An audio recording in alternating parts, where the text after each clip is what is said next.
तमाम सबूतों और गवाहों को मद्देनजर रखते हुए कोर्ट अंकुश को बाइज्जत बरी करती है। आखिरकार फिर एक बार प्यार की ही जीत हुई। साल भर कैसे बिना तुहरा बीतल, आखिर ये सोना मोहब्बत ही जीतल।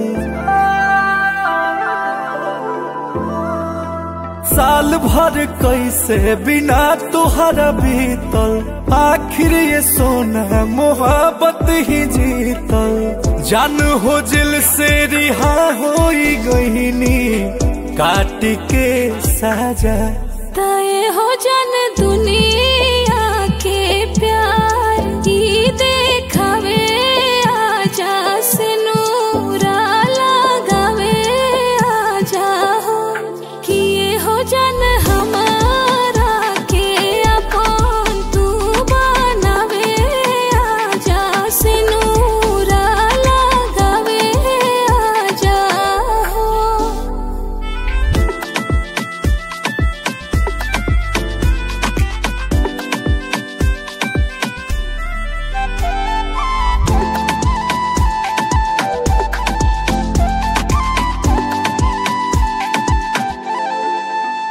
का फसाना भइल संगे कहना भइल, जब से मुजरिमी तोहरो दीवाना भइल। जान छोड़ा वो बात अब नहीं खे साहत, देह सूखा पड़ल बाट खो जाता साथ। बेरी बेरी तू याद पुराना का कर लू ताजा, तय हो जन